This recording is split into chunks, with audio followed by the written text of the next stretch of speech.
Hi, friend. Welcome to Rainy Tailies, a quiet place for gentle stories told beneath the sound of rain. Here, the world slows down for a while. The rain falls softly outside, and we listen to the small moments that often go unnoticed.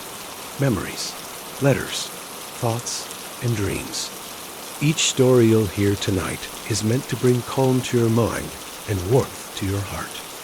So find a cozy spot, let the rain keep you company, and allow your thoughts to drift with the sound.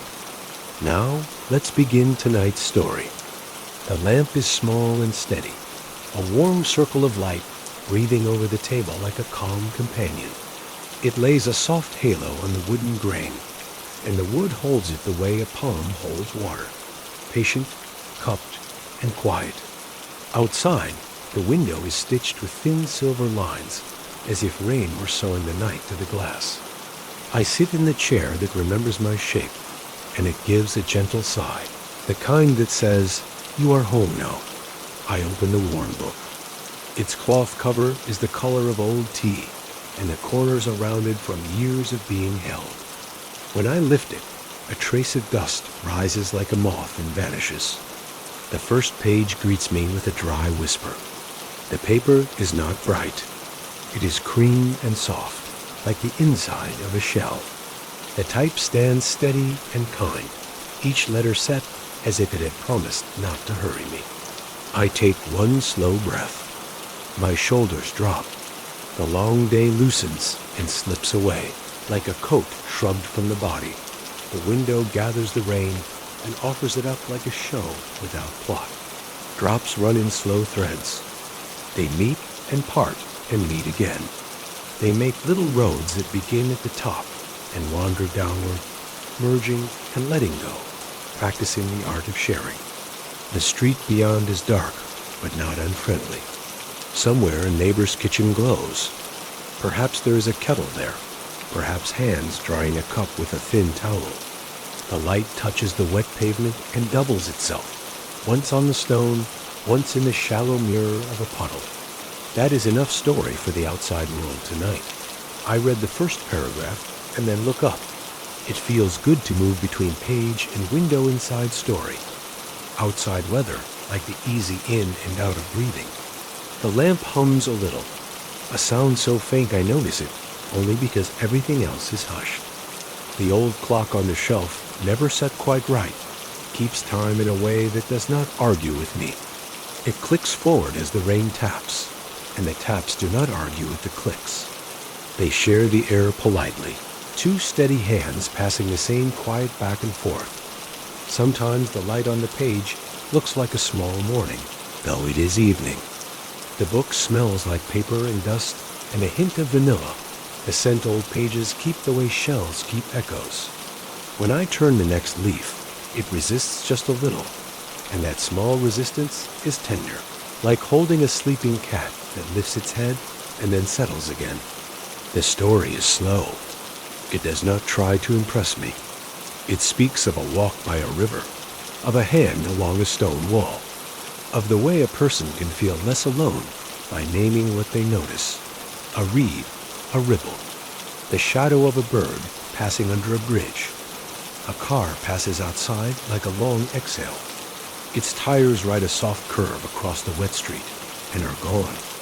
The room becomes more itself after the sound leaves. The lamp's warmth feels closer, the kind that is kind to the face. I set the book down and rest my palm on the cover. The cloth is cool where the shadow lies, warm where the light has been touching it. I smooth it once, not to flatten it, but to say thank you for how simply it opens the door to this hour. Mist gathers at the edges of the glass. When I lean nearer, my breath makes a small cloud. I draw a tiny arc in it with the back of a finger, the way a child might. Beyond, drops cling to the metal frame and fall one by one, as if the night had learned to count. The nearest street tree shakes its leaves and lets its jewel-bright water go. The leaves look darker now, like green silk in a dim hallway. Somewhere a dog barks once, not alarmed, only reminding the block that it is there, and everything is fine. I return to the page. The words guide me down familiar stairs. In the book, the narrator stands on a bridge and watches umbrellas move like small moons. I smile because the picture matches my window. It feels as if the story is sitting beside me, not only inside the book but in the room, setting its feet on the same warm patch of rug, listening to the same weather. I do not rush to the end of the chapter. I let myself pause between lines the way one pauses between sips of tea, letting sweetness spread to the edges before taking another. The lamp throws a gentle triangle onto the wall. Inside that triangle live tiny dents and grains in the plaster, constellations that appear only when the light goes slowly. I think about how many nights have been saved by a small, steady lamp and a book that asks for nothing. The day had tumbled my thoughts and left them in different corners. Now they return, calm, each choosing a chair. The book becomes a quiet map. I do not need to read all at once. It is enough to know the path is kind. A heavier stripe of rain crosses the window, and the sound softens even more, like a blanket shaken out and laid down. I curl my toes against the rug and feel its roughness. My body remembers this ceremony. Sit, breathe, read, listen. It is like opening a door inside my chest that does not creak. It is like stepping into a room where everything has been arranged with care. I turn another page and another. Each one feels like permission. You may take your time. You may be here. You may let the world be simple for a while. The book and the window begin to mirror each other. The story speaks of the river's slow grammar. The window answers with the grammar of rain, the commas of drops, the long vowels of wind. I realize that nothing is missing. Even the small ache I carried home, the one made of half-finished tasks and a message I have not yet returned, loosens like a knot in water. It floats. It is still part of me, but it is lighter now, and I do not have to hold it with both hands. I close my eyes for a moment, not to sleep, but to hear better. The lamps hum, the rain, the clock's clear patience, the neighborhood breathing in evening. I hold the book on my lap and feel its honest weight, the kind that speaks of pages and ink and the simple work they do. When I open my eyes again, the paragraph I left is waiting, and I step back into it as one steps into a warm bath. The room has no urgency, and because it has none, neither do I. I look up once more. The window looks back, dressed in silver. Somewhere a bus sighs at a corner, and a door closes softly. Footsteps pass, then fade. Life continues, but it does so on tiptoe, careful not to disturb the paper sky opening on my table. I lift the ribbon, that thin river that remembers where I have been, and read the last lines on the page. The sentences land like feathers. I turn the leaf with a quiet sound that feels like the room nodding. Yes, yes. The lamp keeps its small sun. The window keeps its gentle rain. My breath keeps an easy pace between them, the way a tide keeps a shore. Everything that needed to be loud has become softer. Everything that was scattered gathers a little closer. I rest my hand on the open book, and the night rests its hand on the roof, and for a long moment we agree on a rhythm that asks for nothing more than this. The first raindrops began without warning, soft, uncertain, like the clearing of a throat before a quiet confession. They touched the window in single notes, then found one another, forming a rhythm no composer could ever write down. It was not music exactly, but something humbler, the sound of time learning how to be gentle. I looked up from the book and smiled. There is always a moment when rain decides to stay, and this was it. The sky outside was the color of old pewter. The buildings opposite had softened edges, their outlines blurring the way memory does when you stop forcing it to be exact. Across the street, someone had left a balcony chair, turned slightly toward the window, as if waiting for conversation. The rain touched its metal arms tenderly, leaving small silver dots that glowed under the streetlight. It made me think of company, of the quiet kind that never needs to fill silence. I turned another page. The words drifted, but I didn't mind. Reading on a rainy day is less about following a story than about listening to the space between sentences. The paper caught the lamplight like a small pond catching dawn. My eyes traced the shapes almost lazily, my mind wandering between past and present. There is something sacred about slowness, the kind that doesn't chase an ending, the kind that lets each breath find its own edge. On the table, steam rose again from the cup I'd forgotten to sip. It curled upward in ribbons that seemed to dance with the rain's reflection. The smell of jasmine and honey mingled with the earthy scent of paper, and for a moment, the whole room smelled like peace made visible. My hand wrapped around the cup. It was warm, a quiet pulse against my skin. I took a small drink and felt it travel through me like a memory of sunlight. The window had grown busier now. Raindrops raced each other, merging, sliding, breaking apart again. Some moved quickly. Others paused at tiny imperfections in the glass, as if to rest. Watching them felt like watching thoughts cross the mind. Some rush through, others linger, and all eventually disappear. Outside, the pavement was a mirror of restless silver. Cars passed like long shadows, carrying their own fragments of rain. The world was wrapped in the soft percussion of water. And for once, no one seemed in a hurry. A page turned itself slightly in the draft from the window frame. It was a small, fragile sound, but it filled the room. I remembered my grandmother doing the same on evenings like this book open, shawl around her shoulders, rain whispering against the tin roof. She would look up from her page, smile at nothing in particular, and hum some tune too old for words. The memory brushed by lightly, not to sadden, only to remind me that gentleness runs in the blood too. I rested the book on my lap and watched the lamp flicker against the glass. Each drop caught a spark before falling, as if blessed. Beyond, a tree bent and straightened, its branches dripping.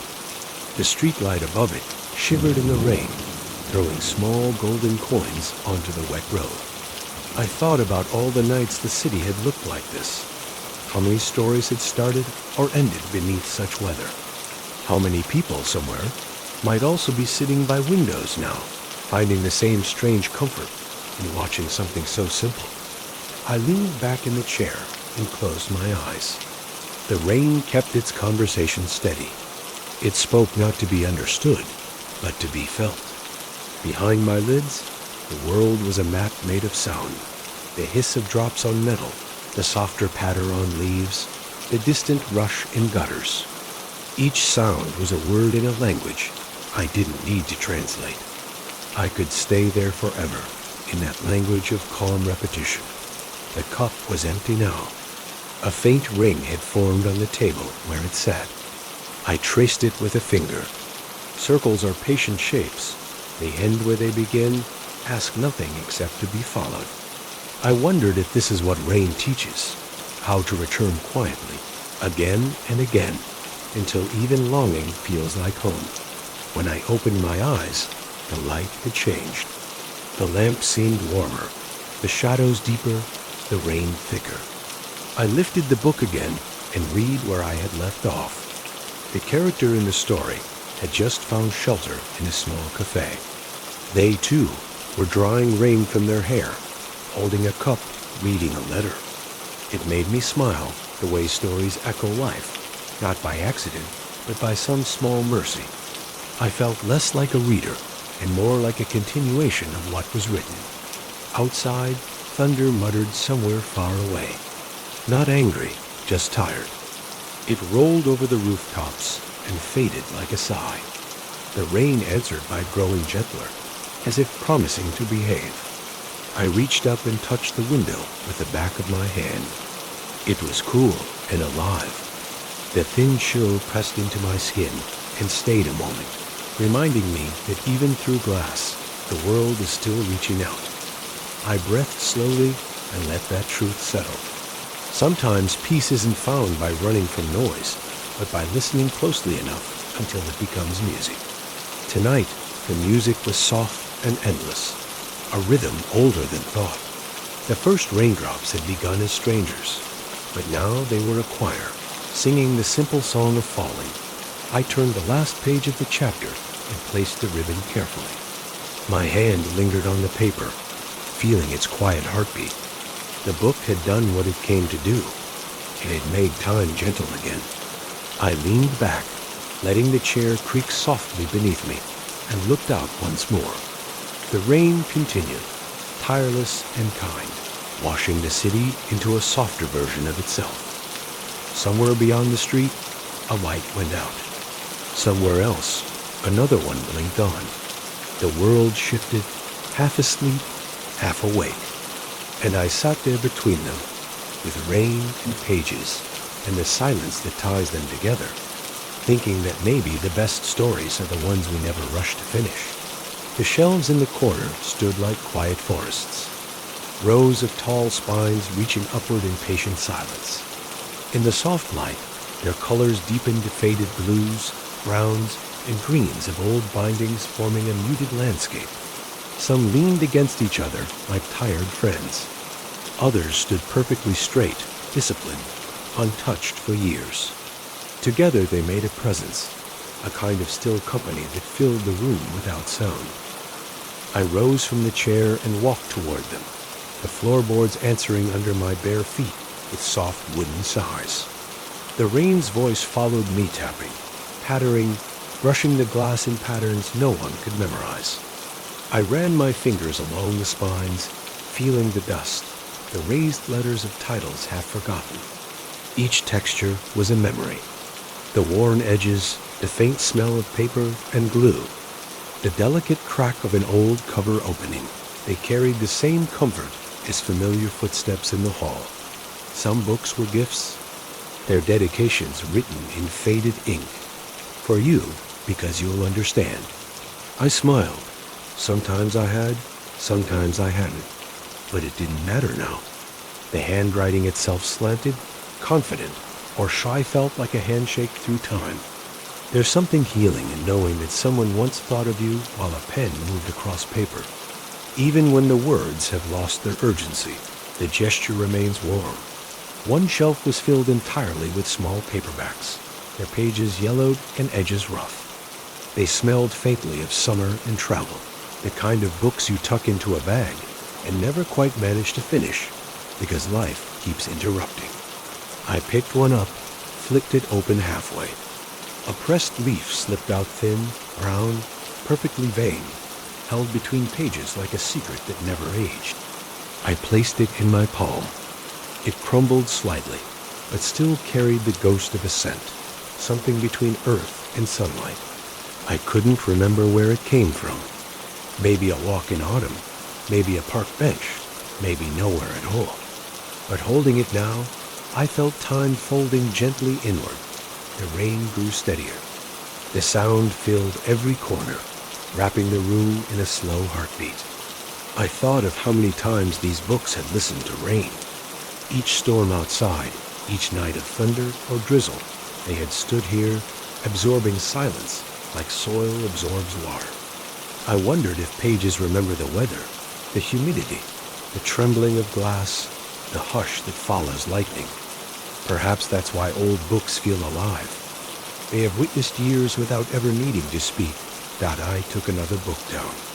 Its cover had once been dark red, now faded to rosewood. The title was almost gone, but the texture of the embossing was still there, like a memory that refuses to vanish entirely. When I opened it, the spine creaked, soft but distinct, the sound of something ancient but willing to try again. Inside, there was an underlined sentence in pencil. Sometimes peace is not found, but remembered. I let the words settle in me. Peace remembered how true that felt. Maybe the whole act of reading was nothing more than remembering what we already knew, that quiet is possible, that gentleness can be chosen, that even on the heaviest days, there are places where stillness waits for us to notice it. The book trembled slightly in my hand as I breathed, as if agreeing. I set it down on the table beside the cup. A new reflection had formed there, the lamplight floating on the surface of the tea ring like a tiny sun. The faint steam mingled with the scent of paper, creating a perfume no candle could imitate. The room felt layered now. Light, scent, sound, memory. It was as if the air itself had turned into a page, and I was moving slowly across its lines. I reached up to the highest shelf where the oldest volumes lived. Their pages had turned the color of parchment, their lettering almost unreadable. They looked fragile, but when I pulled one free, it was surprisingly strong, its weight solid, its edges steady. I opened it and found a small photograph tucked inside.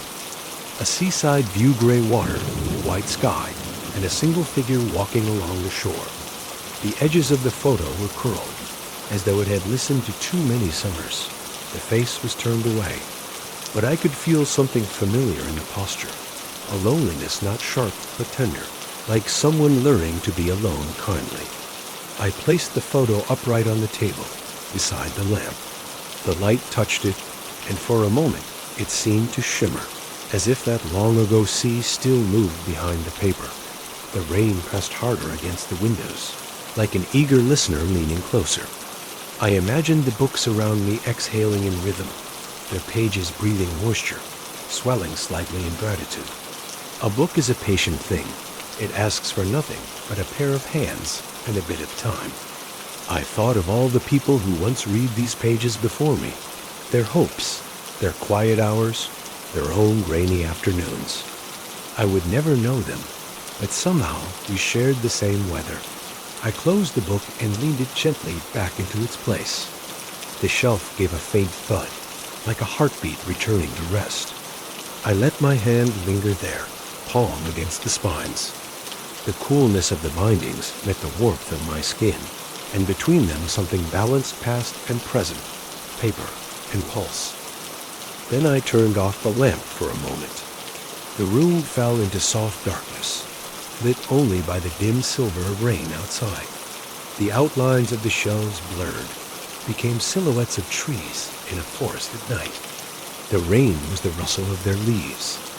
For a heartbeat, I felt I was standing under them, sheltered by their branches, surrounded by quiet breathing life. I could almost smell moss, hear wind, taste the freshness of earth. I turned the lamp back on. The illusion faded, but its calm remained. I smiled.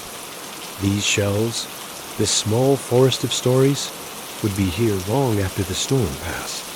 Books are like that. They hold the rain without getting wet. They remind us that stillness is not emptiness, that silence can be full of words we haven't yet learned to say aloud. I returned to my chair, carrying the faint scent of paper with me. The book on the table waited, patient as ever. I opened it again, and the room, once more, folded itself around me like a slow breath. The shelves behind me stood tall, their spines gleaming faintly in the light. Like trees glowing under a secret moon, the steam from the jasmine tea rose in slow, graceful swirls, like soft ribbons of memory unfolding in the air. I watched it drift upward until it disappeared into the dim ceiling light, dissolving as gently as thoughts do when you stop trying to hold them. The cup sat near the edge of the table, a small circle of warmth in the cool glow of the room. I lifted it carefully, feeling its smooth porcelain against my fingers, the way it almost hummed with quiet life. The first sip always felt like a ceremony. The warmth traveled down through my chest, spreading a kind of golden calm. Jasmine tea is a patient kind of comfort. It doesn't demand to be noticed. Its fragrance moves lightly through the air, finding you when you're ready. Tonight, it was perfect, faintly sweet, touched with flowers, just enough to remind me of summers long past, when the air outside was warm and alive with the hum of cicadas. The rain's voice had grown steadier now, a background melody that filled the pauses between breaths. It whispered through the gutter, rolled across rooftops, tapped its fingertips on glass and leaves alike. The rhythm of it matched the way I turned pages soft, even unhurried. The book rested against my palm, its weight balancing the cup in the other. For a moment, I felt like a metronome of peace inhale, sip, read, listen. The world had narrowed to this rhythm, and that was enough. A breeze slipped through the small crack of the window. It carried the smell of wet pavement and night flowers, the kind that bloom only when the air is heavy with rain. The curtain moved like a breath, brushing my arm. The sensation was so light, I almost mistook it for a thought. I smiled, remembering how many times I had sat like this rain outside, a drink beside me, a book waiting. And yet, each time felt new, as if the ritual itself kept reinventing comfort. I closed my eyes for a moment. The scent of jasmine deepened, weaving itself into the soundscape of the rain. Behind my eyelids, I could see color. The warm amber of the lamp, the silvery blue of the window, the soft white of steam. It was a quiet painting, alive and still all at once. My breathing slowed until I could feel the smallest details, my pulse at my wrist, the faint vibration of the window when a stronger gust of wind passed, the settling sigh of the chair beneath me. When I opened my eyes again, a drop of tea had spilled onto the book's cover, forming a small golden spot. I dabbed it with the corner of the tissue, but it left behind a faint circle. It looked like a tiny planet, a soft imperfection that would remain. I didn't mind. Books, like people, carry their scars beautifully when they are loved. I traced the circle with my finger and wondered how many small marks like this existed across all the pages in the world proof that someone once paused. Spilled, lived. The room around me began to hum quietly with its own small noises. The fridge in the kitchen clicked to life. A distant car rolled by. The clock ticked its shy rhythm. Each sound seemed to fold into the rain, becoming part of its long lullaby. I looked around the room and noticed things I usually overlooked. The faint crease in the lampshade, the uneven shadow where the rug curled at one corner, the soft reflection of the window light on the framed photograph by the wall. Everything, even the imperfect things, felt suddenly necessary.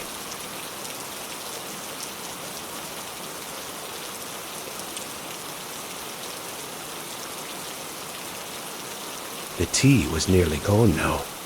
The last sip was the warmest, richest, carrying the tiny bits of flavor that had settled to the bottom. I drank it slowly, letting the warmth sit in my mouth a little longer than needed. It tasted faintly of time itself, of waiting, of patience, of things that have learned not to rush. I placed the empty cup down with care, listening to the tiny porcelain tap it made against the saucer. Even that sound felt kind, that the pages of the book waited, half read, half known. I turned one, then another. The story had reached a passage about a character sitting by a lake, reading a letter that was never meant to be sent. The reflection of the moon trembled in the water, it said.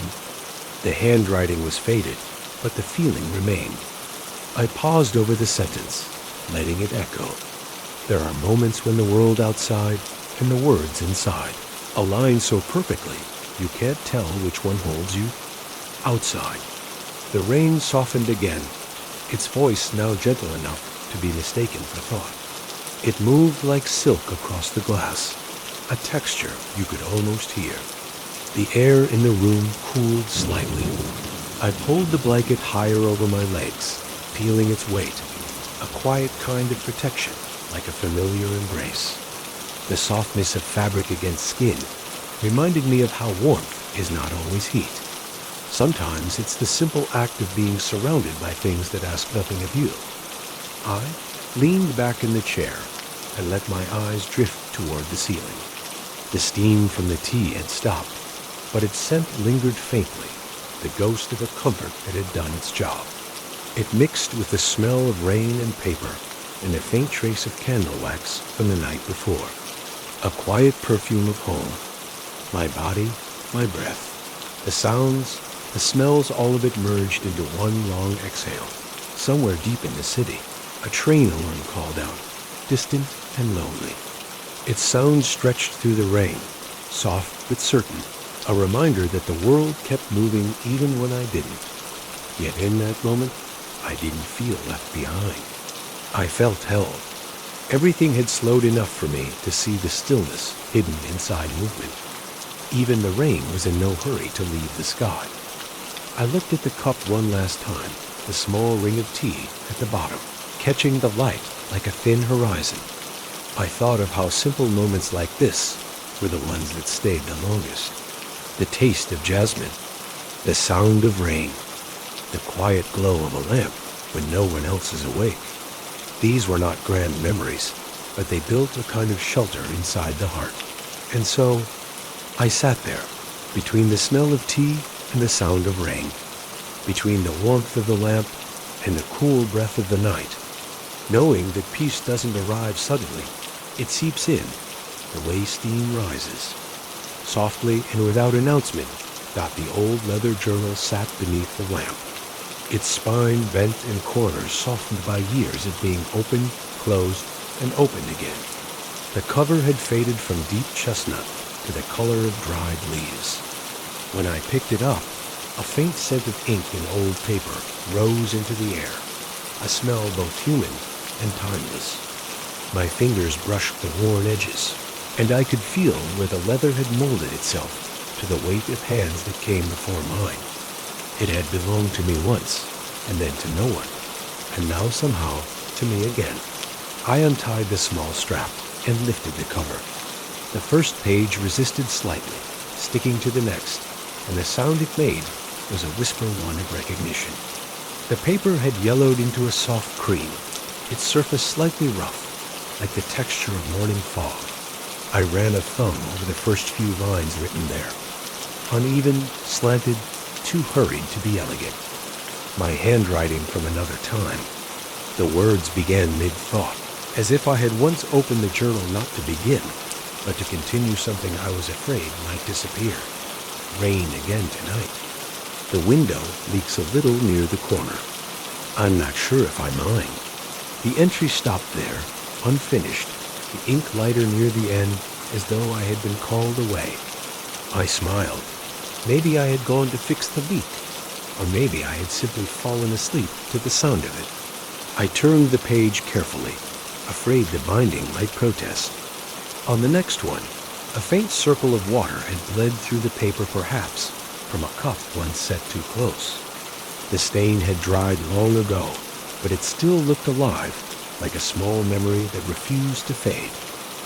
As I read further, the words changed tone, sometimes thoughtful, sometimes restless. There were lists of books to read, half-written poems, little notes about weather, recipes, fragments of letters never sent. It was strange to meet my younger self through these scribbles, someone so impatient to understand the world, and yet so tender toward its small details. She had written about jasmine tea, too, about the comfort of its scent on a rainy night. Some things never stopped teaching us. I came to a page filled only halfway, where a line in pencil read, "One day I'll have enough quiet to hear myself clearly again." I paused, the sentence echoing longer than I expected. The quiet I once wished for had arrived, but it had taken years of noise to make me ready for it. Maybe peace doesn't come when life gets easier. Maybe it comes when you stop arguing with the rain. I touched the line gently, smudging it just a little, as if agreeing. Outside, thunder murmured low and distant. The sound was soft, more like an old friend clearing his throat than a warning. I closed the journal halfway and looked at the window. The rain had slowed to a fine mist, a steady drift that blurred the city lights into soft halos. Every drop caught a little of the amber glow from the lamp, turning the world beyond into a painting of light and water. The chair creaked when I leaned back, the journal resting open on my lap. I flipped through its later pages, where the handwriting grew steadier. There were sketches of leaves, small pressed petals taped beside short sentences. One entry was written during spring. The first warm rain smells different, less of sky, more of soil. It feels like forgiveness. I smiled at that. Forgiveness, yes. That's what this weather always brings. The kind that asks for nothing in return. The kind that falls on everyone equally, roofs, trees, windows, strangers walking home. There's a strange democracy in rain. It blesses without judgment, washes without asking who deserves it. The journal was heavy now, its pages bending under their own stories. I could almost hear them, tiny breaths of memory, paper moving like loans. I thought of how we write not to capture life, but to make peace with the parts we can't hold. The ink doesn't keep the feeling alive. It only points to it, like footprints fading on wet sand. But still, we write, hoping that someday, when the rain returns, we can look back and remember that we once stood here and felt something that mattered. I turned to the very last page. It was blank, except for a small dot of ink near the top corner, as if I had pressed the pen there, but never begun. I held the pen now, hesitating. What could I possibly add to a journal that had already learned to rest in silence? I waited, listening to the rain for a clue. It answered, as always, with nothing but its rhythm. That was enough dot, so I wrote, simply still here, still listening. The letters looked calm, unhurried. I closed the journal and tied the strap around it again. The sound of the leather tightening was soft, final, satisfying.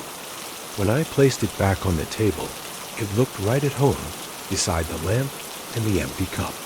The pages inside still held the versions of me I had been, all the rains I had lived through, all the quiets I had slowly learned to keep. The night leaned closer to the window, pressing its reflection onto the glass.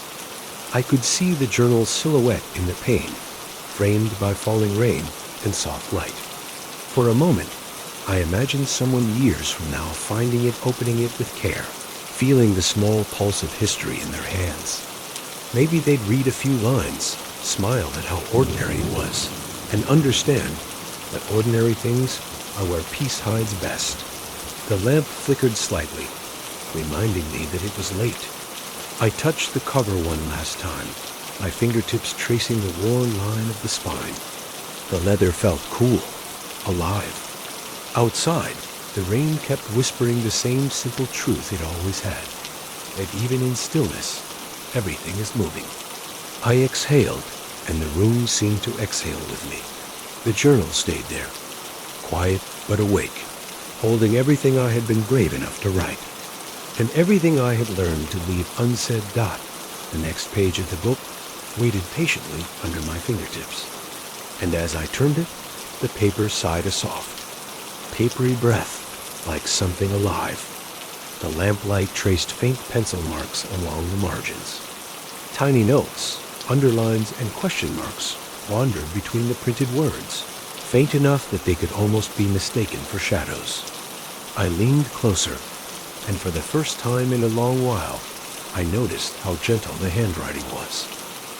It was mine, or rather, it was the version of me who had read this book years ago, someone younger, quicker to underline, eager to catch meaning before it slipped away.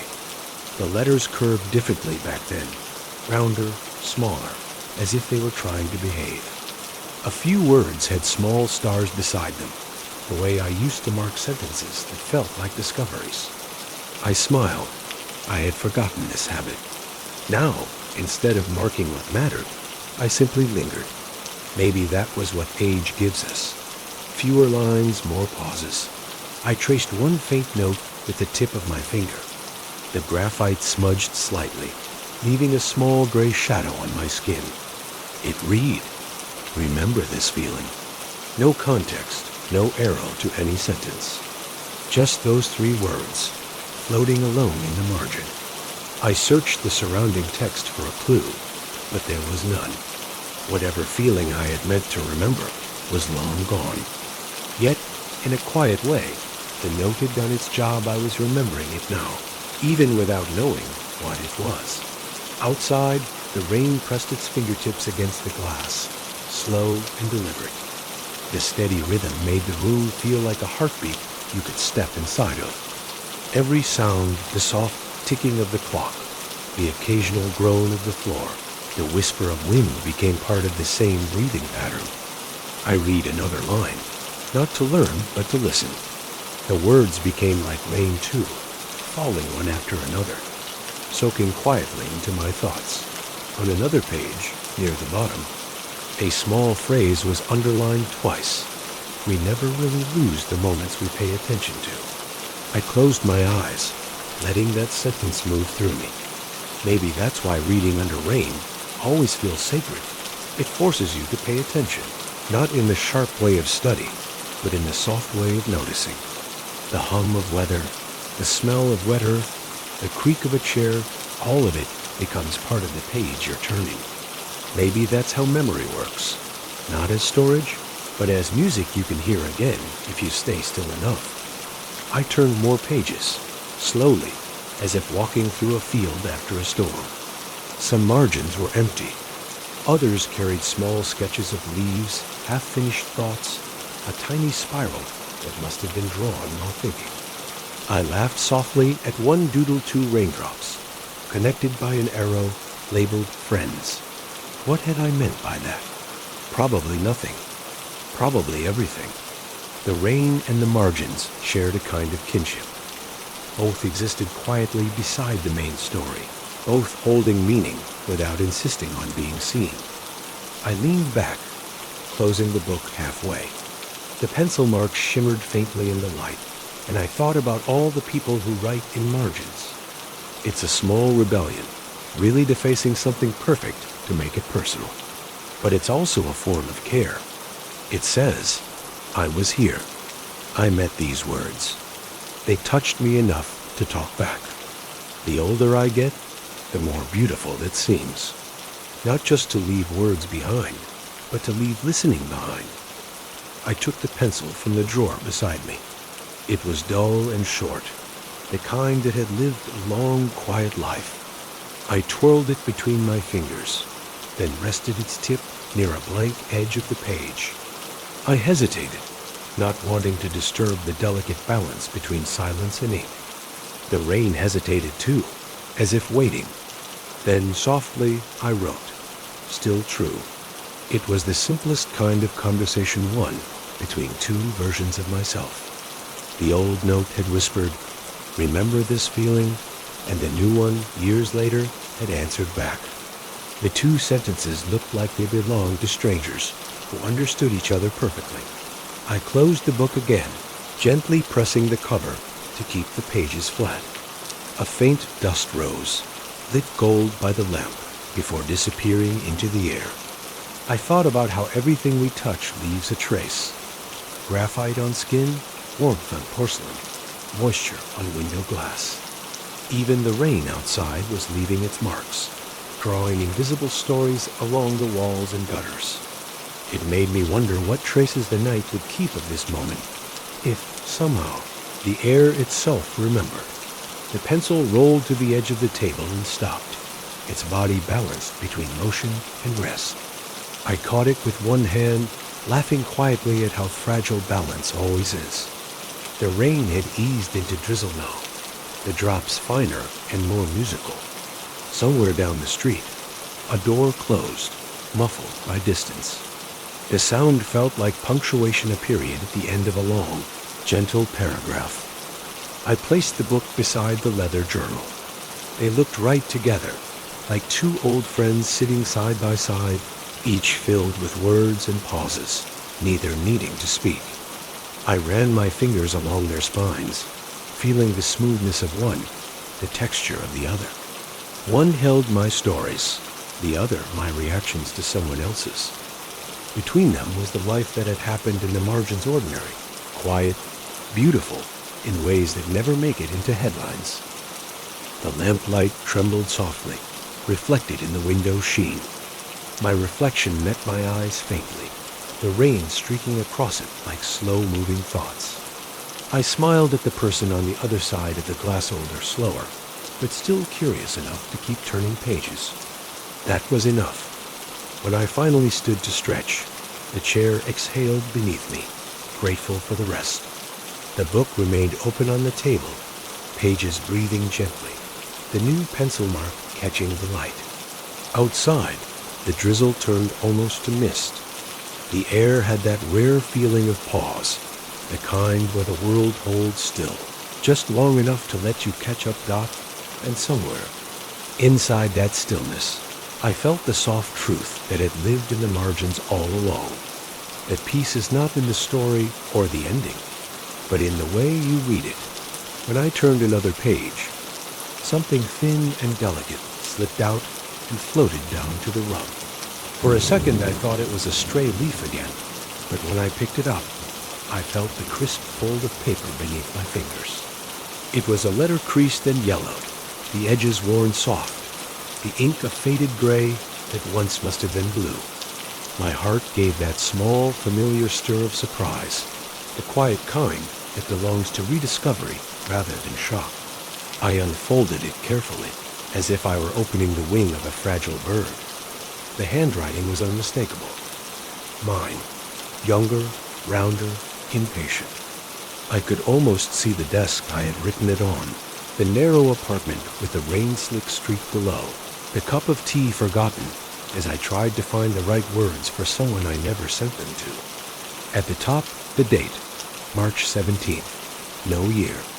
Only the season of in-between, when winter hadn't quite left, and spring hadn't quite begun, it began simply. I hope you're somewhere warm tonight. Just that. No greeting, no name.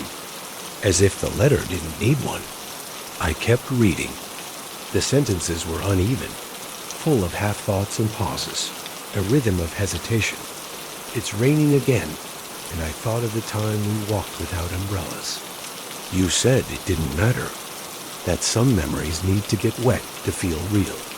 I smiled faintly. That sounded like something he would have said.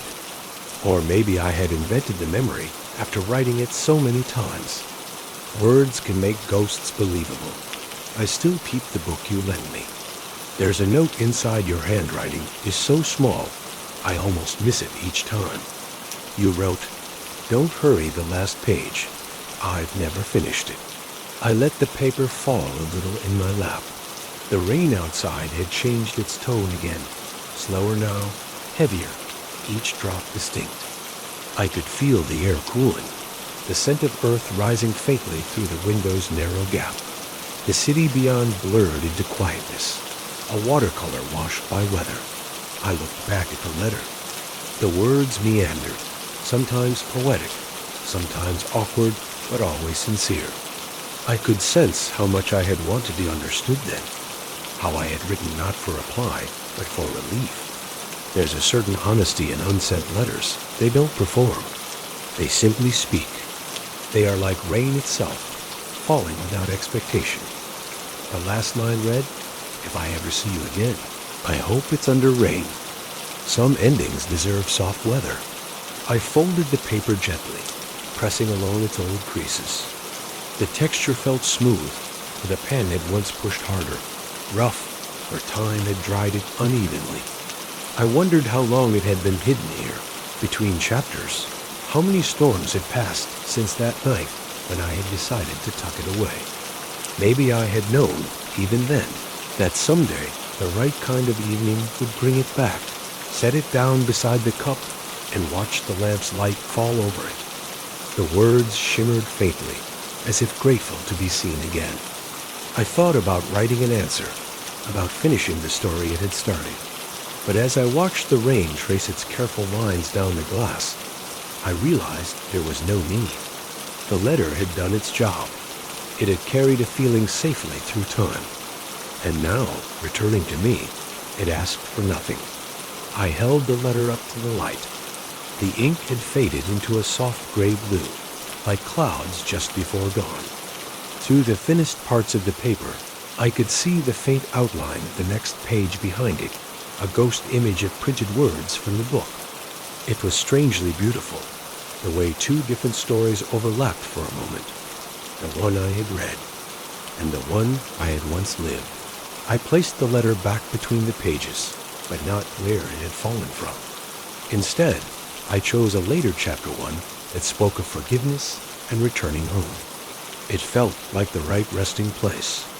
I pressed it flat, smoothing it carefully, as though tucking a small child into bed. The chair sighed as I sat back. The book now held a secret again, but a quieter one. I closed it, the sound soft as a heartbeat, and rested my palm on the cover. Outside, the rain kept falling, unhurried, and I found myself whispering to no one. Some endings deserve soft weather. The lamp flickered slightly. Its glow made the window look deeper, almost like a portal. Through the rain-streaked glass, I could see faint lights reflected from apartments across the street, other windows, other nights. Other people perhaps reading, remembering, or writing letters they'd never send. The thought was comforting. We are all keepers of unsent things, I suppose. Some of them paper, some just silence.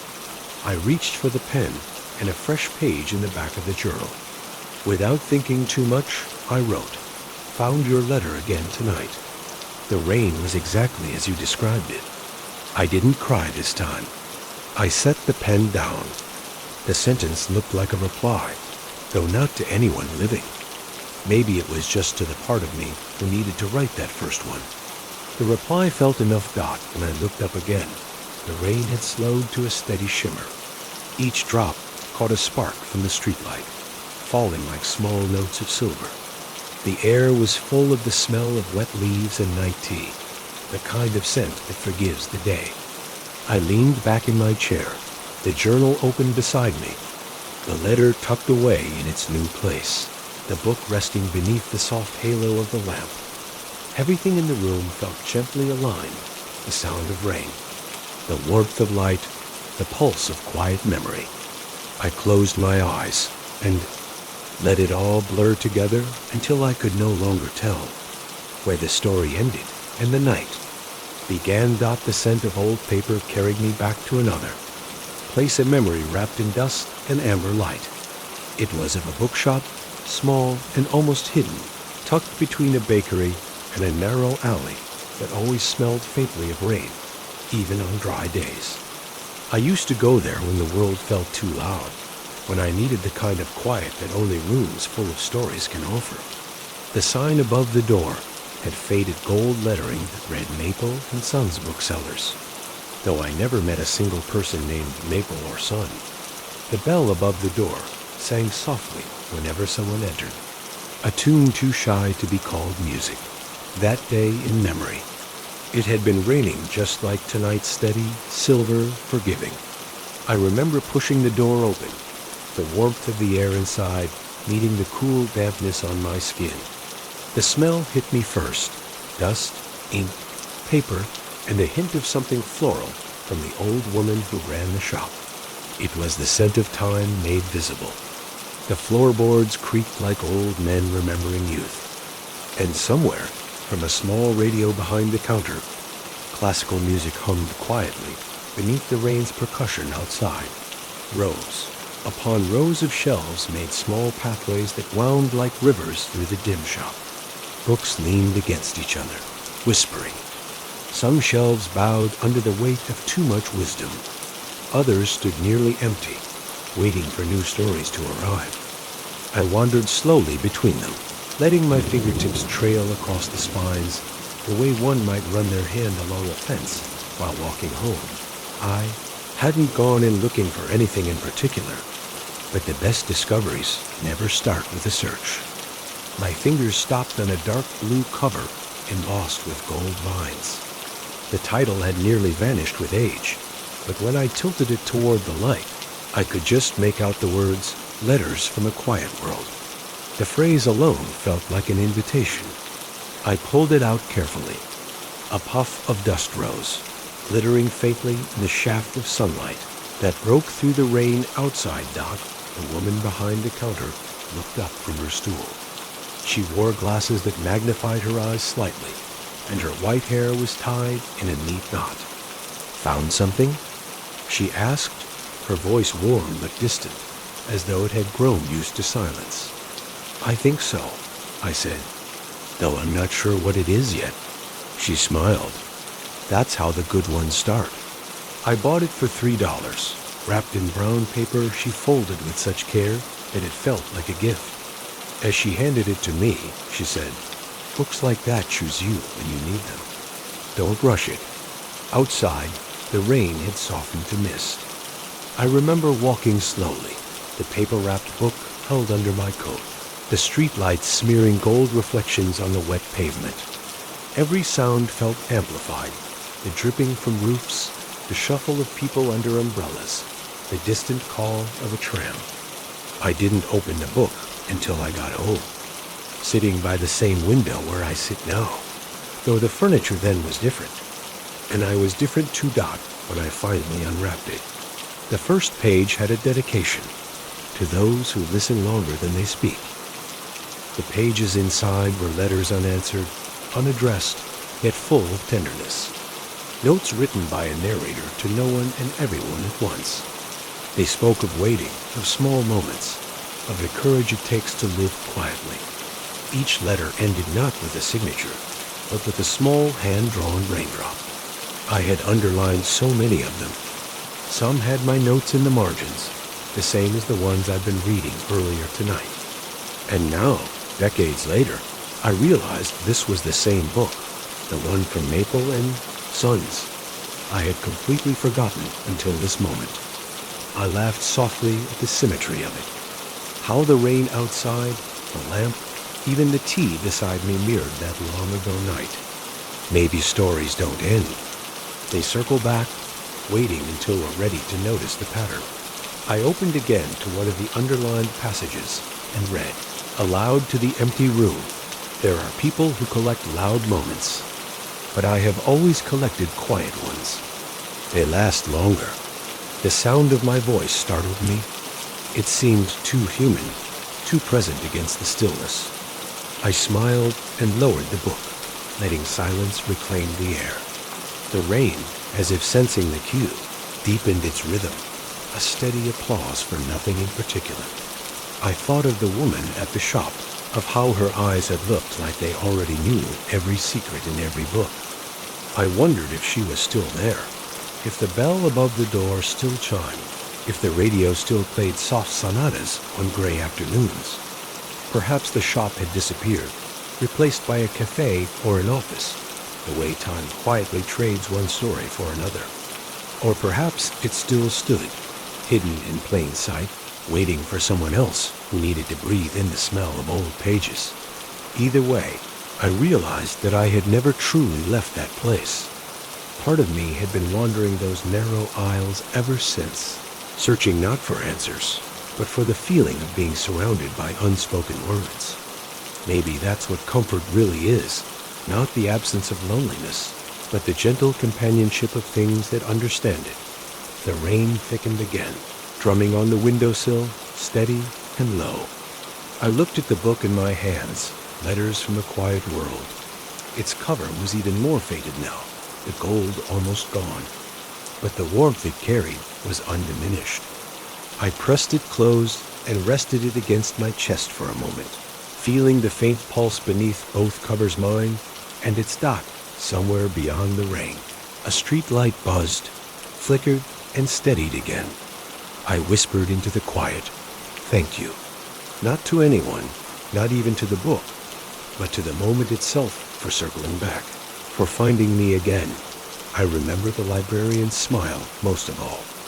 It wasn't a bright or practiced smile, the kind people use when they mean to charm, but a small, patient one, tucked into the corner of her face like a secret she carried for herself. When she smiled, it made silence feel safe. That's what I loved about the library. It was a place where silence didn't mean loneliness. It meant listening. I used to visit her on rainy afternoons, back when time moved slower and the world outside seemed always half finished. The library was an old stone building, its windows tall and narrow, the kind that caught rain like tiny rivers. You could smell damp paper and dust in the air, but it wasn't unpleasant. It smelled of stories breathing in their sleep. The lamps were low, their light spilling across rows of wooden tables and polished floors that sighed beneath soft footsteps. She sat behind the counter, wrapped in cardigans that looked like they had been borrowed from every season. Her name tag said Evelyn, though everyone called her Miss Evie. She never hurried, not even when the queue of borrowers grew long. She handled every book like a small miracle, her fingers tracing the edges before stamping the page with that satisfying, hollow sound, thump, date due. When she looked at you, she didn't ask questions with her words, but with her eyes. What do you need today a world to escape into, or one to return to? I never had to say much. Sometimes I would hand her a novel with a cover faded from years of hands. Sometimes a collection of poems too small for anyone else to notice. She would nod approvingly, as if to say, yes, this one will meet you where you are. One afternoon, the rain had been particularly heavy, tapping the glass with quick insistence. I arrived drenched, shoes squeaking against the marble floor. Miss Evie looked up and chuckled softly. You brought the weather in with you, she said.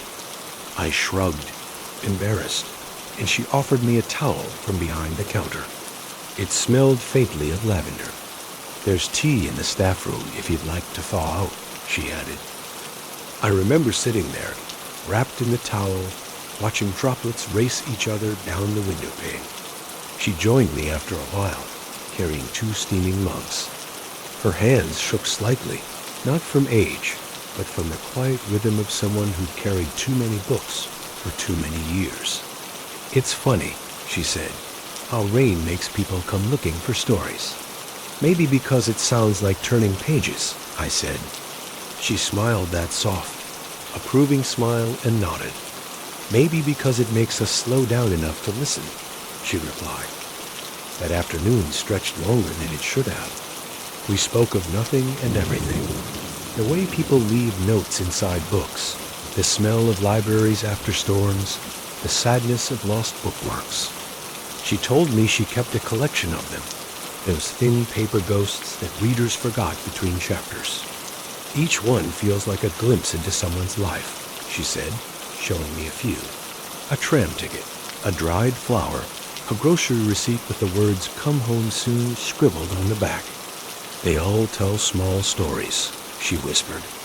Sometimes the smallest ones stay the longest. When I left that day, the rain had slowed to a drizzle. She handed me a book wrapped in a clear plastic sleeve. Borrow this, she said. You'll like it. It was Letters from a Quiet World. I smiled in surprise. How did you know? I asked. She just lifted one shoulder and said, It's been waiting for you. It's strange how kindness hides in plain sight, how a single moment of care can follow you through decades. I never saw Miss Evie again after that year. The library was renovated, the card catalog replaced by computers, the smell of paper diluted by plastic and polish. But every time I open a book on a rainy night, I feel her there, the calm in her voice, the lavender in her towel, the way her silence said everything that mattered dot to night. As the rain continues its careful tapping, I find myself glancing at the shelf where Letters from a Quiet World rests. Its spine leans slightly, as if tired from all its listening. I take it down again and hold it close. Maybe Miss Evie had written those faint pencil notes in the margins before I ever did. Maybe the circle of readers before me all left something, a thought, a sigh, a fingerprint invisible under light. Maybe that's what libraries really are. Quiet conversations between souls who never meet. The lamplight flickers. The smell of jasmine tea drifts faintly from the cup I've refilled. I close my eyes and hear her voice again steady, unhurried. Sometimes the smallest stories stay the longest. I open the book to the first page and trace the old due date stamp, still faintly visible in the corner. Mar 17, the same date as the letter I found earlier. My chest warms with a soft ache, not of sadness, but of recognition, the world looping gently on itself. I whisper into the room, as if she might still be listening somewhere among her shelves. Thank you for keeping this one safe for me. The rain answers with a soft applause on the glass. The room, in its golden glow, feels like a library again, quiet, infinite, and kind. The pages beneath my fingers felt soft as breath, thin enough that light could pass through if I held them up. I turned one carefully, hearing that almost inaudible rustle, the sound of a whisper leaving the throat of time. The air in the room was heavy with the scent of paper, rain, and tea. Together they made a fragrance that no perfume could ever imitate. It was the smell of a life lived quietly, line by line. I leaned back, the book resting open on my lap, and listened. The rain had found a steady rhythm now, somewhere between lullaby and heartbeat. Every drop against the glass was a syllable, every pause between them a breath. I realized I had stopped reading, not out of distraction, but because the room itself had become part of the story. The rain outside was no longer background. It was dialogue. When I did read again, I found myself moving slower. Each word landed softly, like the fall of petals.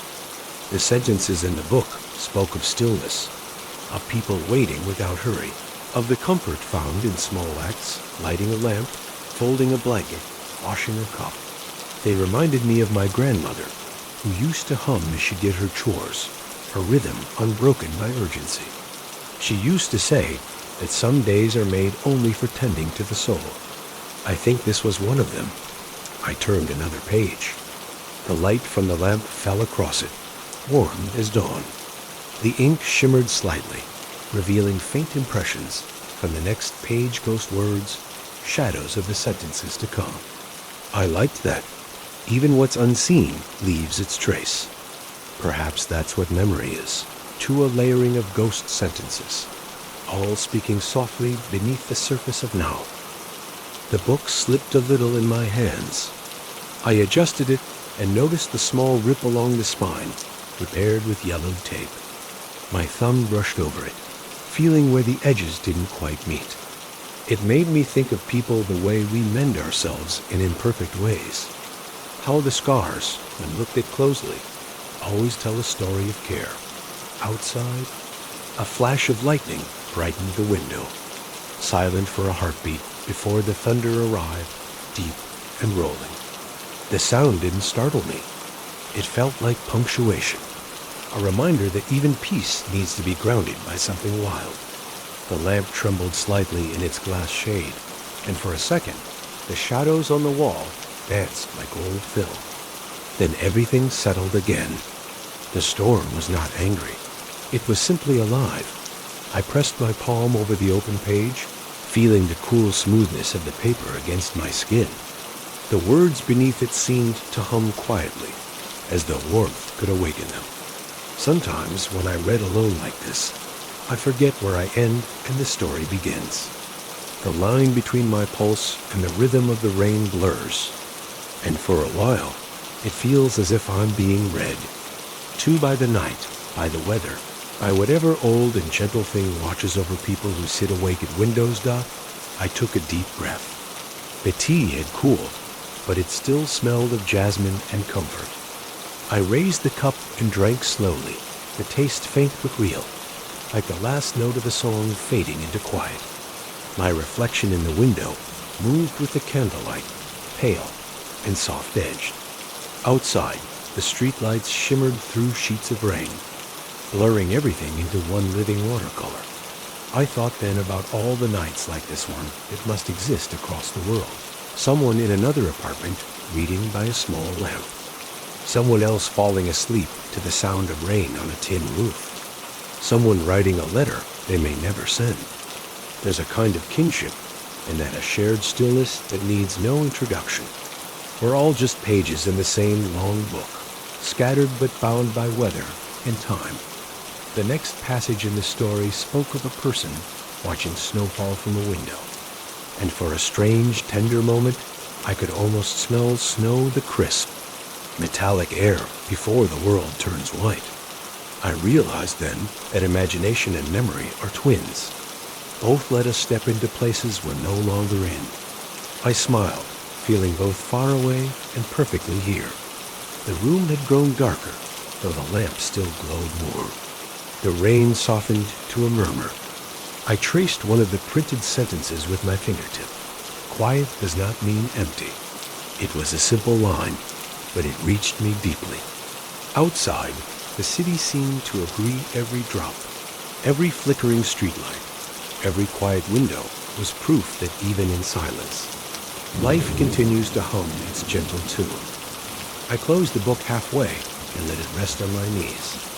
My thumb stayed between the pages, keeping the story open, as if I didn't want to lose my place, not just in the book, but in this moment. I looked out the window once more. The rain had thinned into silver threads, each one trembling as it fell through the lamplight outside. For a while, I said nothing. I didn't even think, not in words at least. I just breathed and listened. The sound of rain, the faint tick of the clock, the distant sigh of thunder moving away. Time felt elastic, stretched thin and transparent, like the pages between my fingers.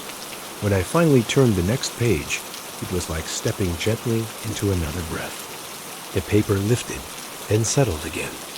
The words waited patiently, and in their quiet company, I felt something subtle but real, the soft rebuilding of peace.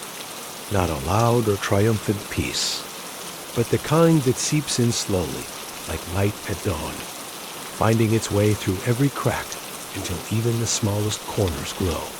I smiled, closed the book, and rested my hand on its cover. My fingers traced the shape of the title. The paper beneath was cool, smooth, alive. Outside, the rain whispered its approval, soft and endless. The night had deepened. The rain, once steady and full of rhythm, now fell in soft, uneven threads, like a conversation losing its words. The lamp's halo had shrunk, gentler now, the kind of light that forgives shadows. I sat quietly, the book still open, though I hadn't read a line in a while. My eyes wandered over the window instead, where raindrops clung and slid like slow tears. The glass reflected my face, faintly tired but calm, and behind it, the silver shapes of the world dissolving into blur. That was when a small regret came back. It didn't arrive all at once, but softly, like a scent remembered from another lifetime. I didn't even notice it at first. It was simply there, sitting beside me, patient and familiar. Maybe it had been waiting in the corners all evening, listening while I read. I didn't try to chase it away. Regrets, I've learned, don't like to be argued with. They prefer to be seen, to be held up in the light until they lose their edges. Mine was small, barely more than a sigh, the memory of a voice I hadn't heard in years, in a space I had left empty when words should have been spoken. I don't know why it surfaced, now perhaps because of the letter, or the bookshop, or Miss Evie's quiet kindness. Perhaps because rain always uncovers what we bury too deep. The scene came back clearly. A street after dusk, wet with reflected light, someone waiting at the corner, their umbrella tilted slightly, their face half hidden by the hood of a coat. I had walked past them without stopping, afraid of what would happen if I did not. It wasn't a dramatic moment. There were no tears, no raised voices, no final goodbyes. Just silence, the kind that stretches so thin it becomes something you carry for years. The regret didn't hurt anymore. It simply existed, like an old photograph left too long in the sun. Its colors faded, but the outline's still there. I thought about all the times I'd wanted to go back and say something, anything, even just I understand. But time is a patient teacher. It waits until you're quiet enough to realize that some things are meant to stay unfinished. Outside, a car passed through a puddle, the sound rising like a wave before fading back into the steady hush. I watched the ripples of water chasing each other down the window. They reminded me of thoughts, how they begin clearly, then blur, merge, and vanish. The rain was forgiving. in its way. It kept falling no matter what it touched. I reached for the teacup, though it was long empty, and held it between my hands just for the warmth of its memory. My fingertips traced the rim as if the cup might listen. "I'm sorry," I said quietly, unsure to whom. Maybe to the person I once was. Maybe to the one I didn't stop for. Maybe to both. The room didn't answer, but the silence seemed to soften, as if it understood. The book lay open at a page I hadn't meant to turn to. The line my eyes fell on read. Some stories don't end, they dissolve into other ones. I smiled. Perhaps regret is simply a story we haven't learned to finish yet. Perhaps all we can do is fold it carefully, like an old letter, and let it rest inside us until it becomes part of something gentler. I closed the book and placed it beside the leather journal. The two of them looked like they were keeping each other company. I thought of all the stories that had passed through my hands, the ones I'd read, the ones I'd written, the ones I'd lived without realizing it. Each of them had left something behind. A phrase, a scent, a shape of thought. Together they had built this quiet room, this night, this moment of being still. I leaned my head back and closed my eyes. The rain's rhythm slowed further, as though it too was growing tired. My body felt heavy but not weary, full but not crowded. The regret, still beside me, began to change shape. It wasn't sharp anymore. It had softened into something like understanding. I realized I didn't want to let it go, not completely. It was part of my map, a landmark of who I had been. To erase it would be to lose a piece of the road that brought me here. When I opened my eyes, the world outside the window glowed faintly with the reflection of a passing tram. The lights streaked across the glass like bright threads, then vanished. I imagined the people inside tired, silent, heading home. I wondered if any of them were thinking about someone they hadn't spoken to in years. Maybe we were all connected by small regrets, moving through the same rain. I stood and stretched, the wooden floor creaking softly beneath my feet. The lamp's light pooled gently on the rug, warm as honey. On the table, the ring from the cup had dried into a perfect circle, a quiet reminder of presence. I smiled at it, then at the books, then at the window, as if to thank each of them for keeping me company through this remembering. When I sat again, I picked up the pencil and opened the journal to a blank page. I didn't overthink what to write. I simply let my hand move, the words forming themselves like small ripples across still water. Forgiveness doesn't erase what happened. It makes peace with the shape it left behind. I set the pencil down. The sentence looked fragile but certain. I closed the journal and placed my hand over it. The paper beneath was warm, alive. The rain tapped once more on the window, slower now, almost like applause. I took a long breath, filling my chest with air that smelled faintly of tea and rain and quiet. The regret was still there, but lighter now, like a small bird resting instead of fluttering. It would stay, and that was all right. Outside, the world shimmered in wet light, silver and soft. Inside, the lamp burned steady, kind. Between them, I sat and listened to the rain, to the silence, to the gentle space between what was and what is. The rain had quieted to a hush, a faint lace of sound that seemed to hang in the air rather than fall. It tapped lightly now, as if careful not to wake the world. I sat still, letting the silence stretch open like a long exhale. The book lay closed before me, the journal beside it, and in their calm company, I began to think about what it means to let go. It's a strange thing, how the mind clings to moments long after they've ended. We carry fragments of conversations, small gestures, unfinished sentences like pebbles in our pockets. Sometimes we forget they're there until we reach inside and feel their edges again. Tonight, I felt them, the small stones of things I hadn't forgiven, the ones I had kept turning over, afraid that if I dropped them, I'd lose proof that they had ever mattered. The rain's whisper against the glass seemed to answer my thoughts. It was a teacher tonight, one that never used words. Every drop hit the pane, shivered, and slid away. It didn't ask to stay. It didn't fight gravity. It simply fell, fulfilled its purpose, and vanished. There was grace in that simplicity. I stood and walked to the window, pressing my palm lightly against the cool glass. The moisture gathered beneath my hand, forming tiny beads that mirrored my fingertips. Outside, the street was empty, except for the glimmering reflections of streetlights, doubled in puddles. The air smelled of earth and clean beginnings. Somewhere, a branch trembled, scattering droplets like tiny stars. Letting go, I realized, isn't an act of force. It's something that happens when you stop holding on. The rain didn't decide to fall. It simply answered the sky's invitation. Maybe forgiveness was the same. Maybe we don't forgive by effort, but by softening, by allowing time to do what gravity does so naturally. I turned back toward the room.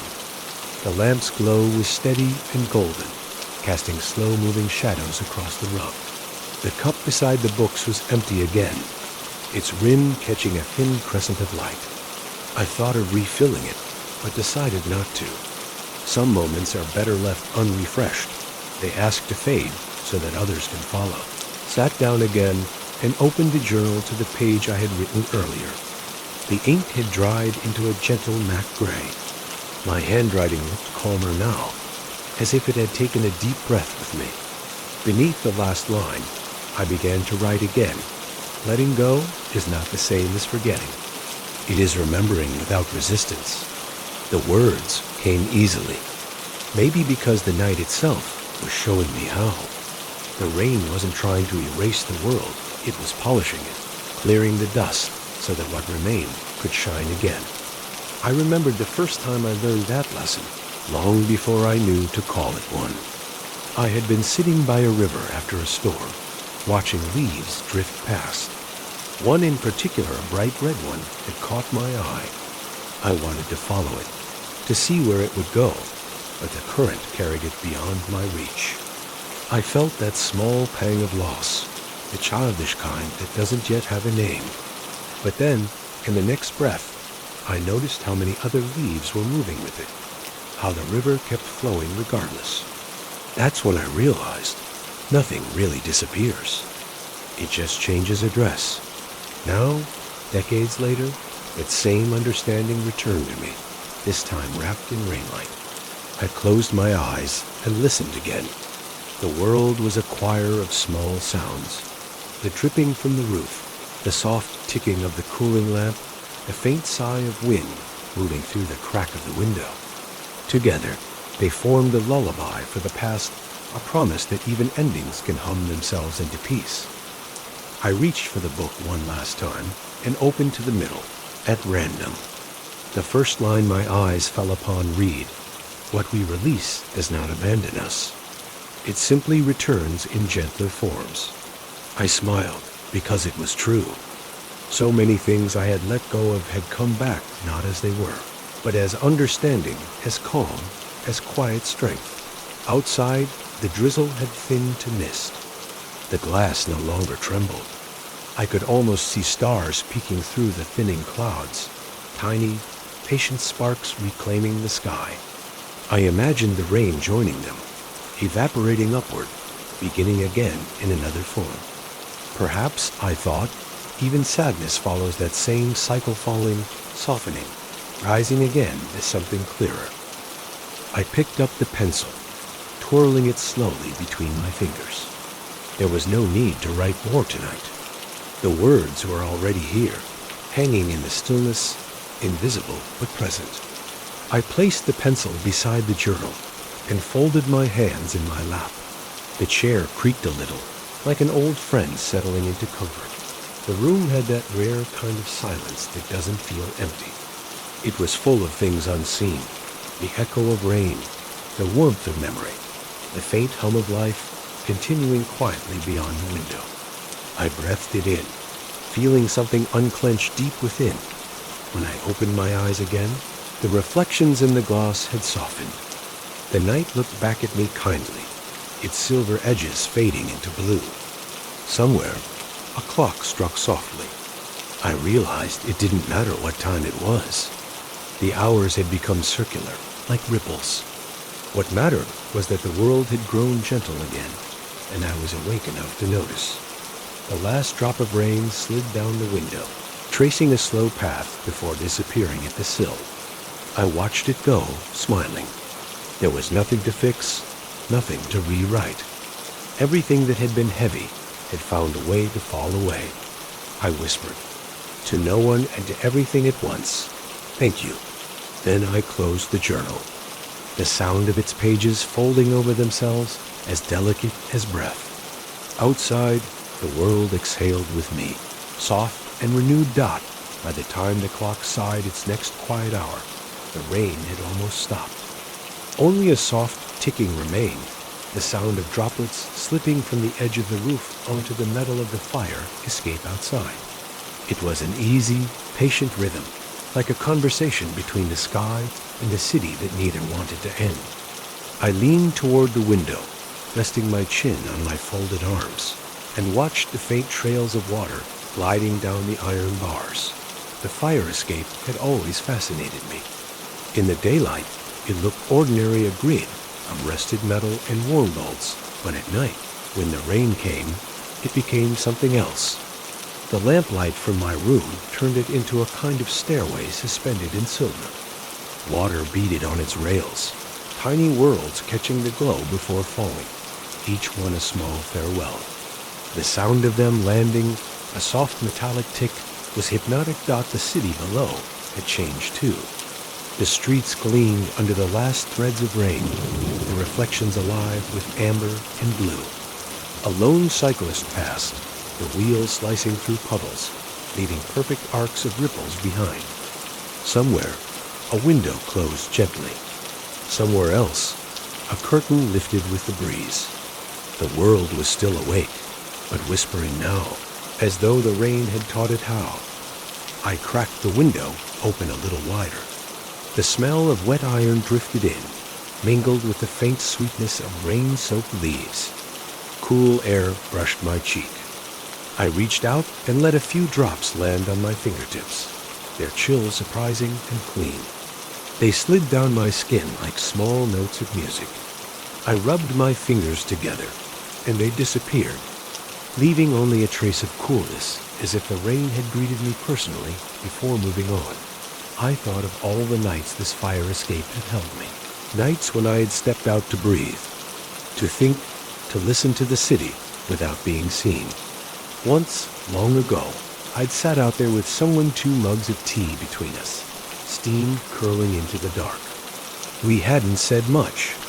The rain had done the talking.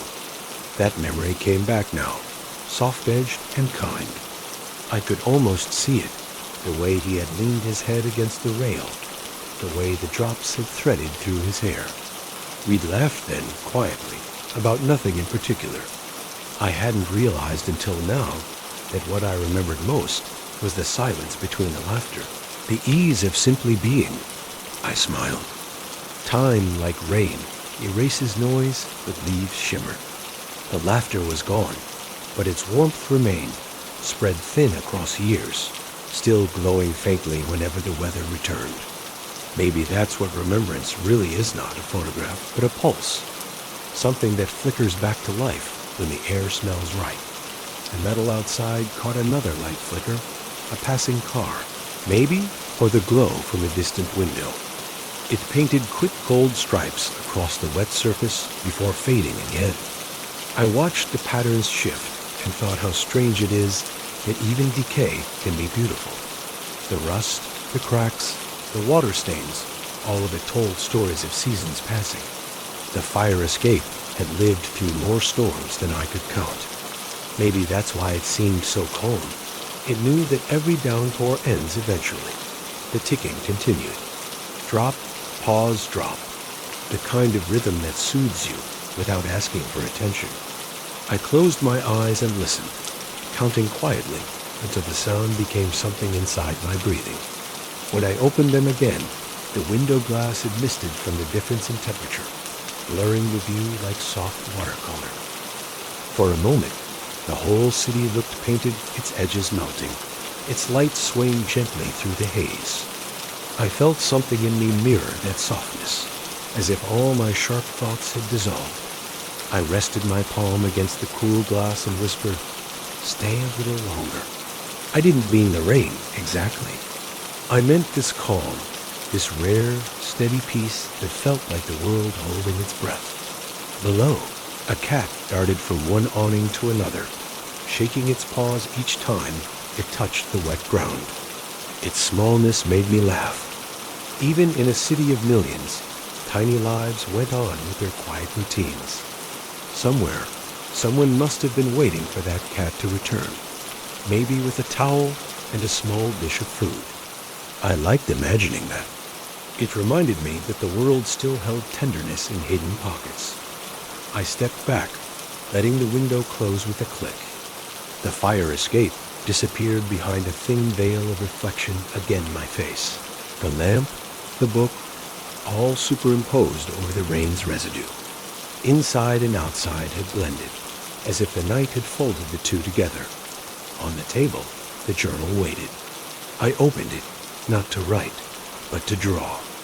A few slow lines, nothing elaborate. The outline of the fire escape, a slant of rain, the suggestion of light behind the glass. I wasn't trying to capture the scene perfectly, just to leave a trace, a memory that would smile back when I found it someday. When I finished, I dated the corner, November rain. The ink shimmered faintly in the lamp's glow. I blew on it until it dried, then closed the cover. The soft thud of the pages folding together sounded like a door closing gently somewhere in the distance. Outside, the last few drops fell, their rhythm slowing, fading, until even the ticking on the metal stopped. The world exhaled. I could almost hear it, the stillness after rain, so quiet it hums. I stood by the window one last time and looked down. The fire escape glistened faintly, like a ladder leading to someplace not higher, but deeper into peace itself. When I turned away, the lamplight followed me, warm and golden. The rain had gone, but its echo lingered in everything. The smell of air, the cool touch of glass, the shimmer on metal, the memory of laughter. The fire escape, in its humble rust and rhythm, had given me what I didn't know I needed. A lesson in how to stay and still move, how to endure and still shine. The rain was gone now, leaving behind a softness so complete it felt almost fragile. The city had settled into that hush that comes only after storms, the kind that makes even the smallest sound seem intimate. The streets glowed faintly under lamplight, wet but calm, like something recently forgiven. From my window, I could see thin curls of mist rising from the pavement, carrying the warmth of the earth back into the air. I sat where I always did, in the chair that had molded itself to my shape, the lamp still burning low beside me. The book was closed now, and the journal too, though both remained within reach, as if I might still need their quiet company. The cup sat empty again, but I didn't refill it. I just let my fingers rest around it, holding its cool porcelain as though it could still give warmth from memory. Somewhere on the table, my phone blinked once. A small square of blue light, insistent and quiet. I hadn't looked at it for hours, and for a moment I considered ignoring it again. But something in the way it pulsed, the steady, patient rhythm felt, less like interruption and more like invitation. I turned it over. One missed call, no message. Just a name. It had been years. I stared at the screen, my thumb hovering above it. Outside, a wind moved through the street trees, scattering droplets, still clinging to the branches. They fell in a fine silver rain that wasn't rain at all, just the memory of it, shaking loose from leaves. The sound was light and brief, like laughter from another room. I didn't call back. Not yet. Instead, I placed the phone face down on the table where its reflection shimmered faintly against the surface. It wasn't that I didn't want to speak. It was simply that some conversations need the night to prepare them, to shape the words into something gentle enough to say aloud. My eyes wandered to the books again. Their spines glowed quietly in the lamplight, still damp with the reflection of the rain. Everything in the room looked softer, the shadows, the air, even the edges of the pages. There was peace here, but not the kind that isolates. It was the peace of acceptance, of small reconciliations made in silence. The phone remained silent. No more light, no more blinking. The quiet after a call not answered is different from other silences. It hums a little, like a string still vibrating after the note fades. I breathed in, steady and slow, feeling the weight of that hum settle somewhere behind my ribs. I thought about what I would say if I ever did call back. Not the practiced words, not the polite ones. Just something simple, something true. I thought of you when it rained. That would be enough. It didn't need explanation.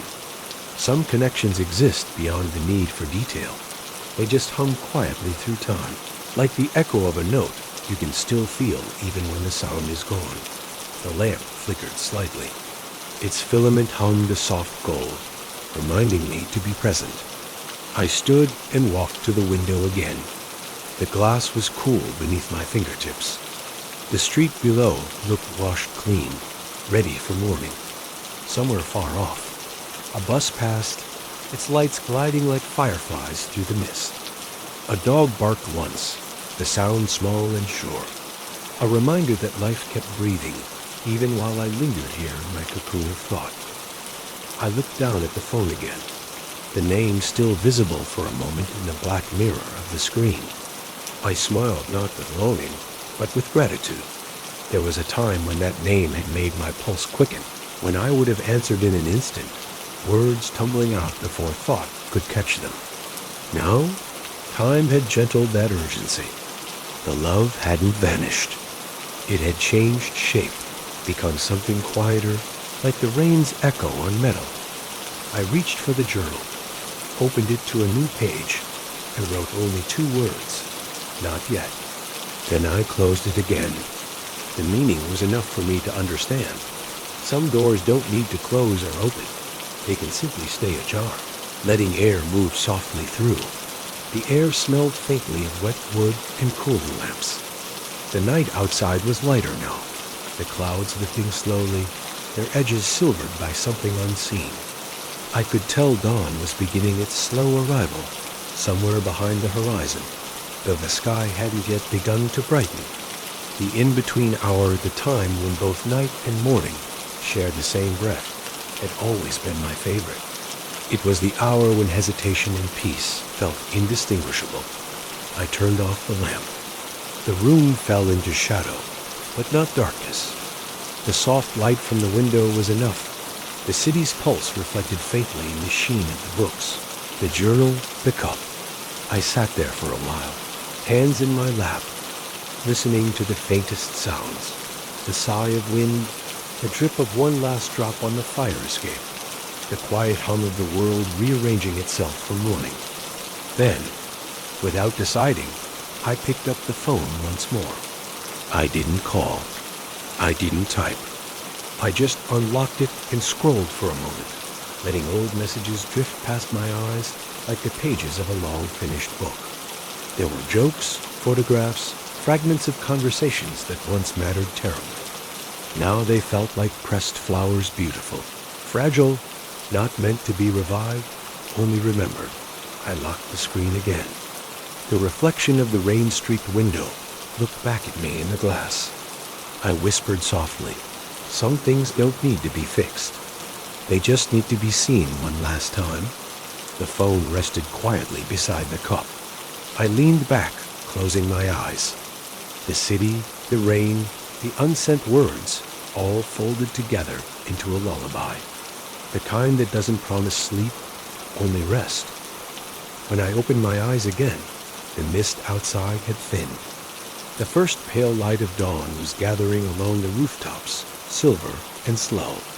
It touched the window, the books, the journal, even the phone, washing everything in the same forgiving glow. I smiled and said aloud, "Good night," though it was almost morning. Some goodbyes, after all, sound better that way. The first light of morning arrived quietly, as if it didn't want to disturb what the night had built. It slipped through the blinds in thin silver ribbons, brushing over the spines of books, the rim of the cup, the pages still faintly open on the table. The rain had stopped completely. The only trace left of it was the faint sheen on the window, and the soft scent it always left behind Earthy, calm, forgiving. I watched as the room began to shift under the new light. Shadows moved like soft breath, retreating slowly toward the corners. The lamp, still faintly warm from the hours it had glowed, stood quiet now, its work done. Everything looked newly born, the kind of clean the world only wears right after rain. I stood and opened the window. The air that entered was cool and damp, carrying the last sighs of the storm. Somewhere in the distance, a bird called once, hesitant, as if testing whether the world was ready for sound again. I smiled. Even the sky seemed unsure of its color, a soft gray blue that didn't yet know if it wanted to be day or stay in the safety of dawn. The city below began to stir. I could hear its soft footsteps, the faint hum of traffic returning, the slow creak of shutters opening. Drops fell from the rooftops like the end of a melody. I rested my elbows on the windowsill, feeling the cool metal beneath my skin. Everything smelled of renewal. For a long moment, I simply stood there and breathed. The quiet had weight, now not the kind that presses, but the kind that grounds. Last night's thoughts had settled inside me like sediment in clear water, the kind you don't stir anymore because you finally understand its shape. The letter, the librarian, the old bookshop, the fire escape, the unsent call, all of them seem to exist now in the same gentle place, woven together not by words but by weather. Behind me, the journal waited open to the last page. I turned back, sat down, and picked up the pencil. The page was almost full, but there was space enough for one more thought. I didn't need to think about what to write. It came as naturally as breathing. The night doesn't end when the rain stops. It ends when you realize you can carry its peace into the day. I put down the pencil and read the line again. It felt true, not profound, not heavy, just simple in the way truth often is. I closed the journal softly, hearing that small sigh of paper folding over itself. The sound was final and kind. The window reflected the pale light across the table. Dust motes drifted through it like tiny seeds. I picked up the book letters from A Quiet World and ran my hand over the cover one last time. The gold lettering was almost gone now, but I could still trace its outline. It had been with me through years, through weather, through silence. I placed it upright on the shelf again, between two others whose names I didn't bother to read. It didn't need a perfect place. It just needed to belong somewhere. The room felt lighter. I moved slowly, collecting the cup, folding the blanket over the back of the chair, straightening the pencil. Small rituals, small acts of order. They felt holy somehow, like aligning the edges of a prayer. The rain had taught me this, that peace is not an event, but a maintenance, a quiet tending to the soul. The same way we tend to books and windows, and the soft flame of a lamp. When I turned off the light completely, the world beyond the window glowed brighter.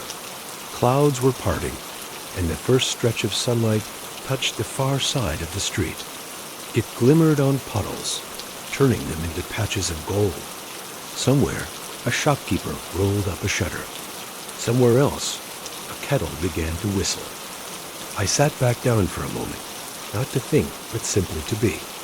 My hands rested on the table, open, still. The warmth of the new day brushed across my knuckles, gentle as a promise. Outside, the wind lifted again, moving through the street trees with the sound of soft applause. A single leaf detached from a branch and began its slow fall toward the ground. I watched it drift, spinning lightly in the calm air. When it landed, it didn't break or scatter. It just lay still, gleaming faintly in the light. I closed my eyes. For a second, I could still hear the echo of last night's rain in the quiet the soft percussion that had carried me through memory and release. But now it sounded different. Not like sadness, not like longing, but like something complete. I whispered, more to the morning than to myself, "You can rest now." The words dissolved into the air, carried off by the breeze. I didn't need to know where they went. Some words, like rain, are meant to fall away once they've done their work. I took one last look at the window.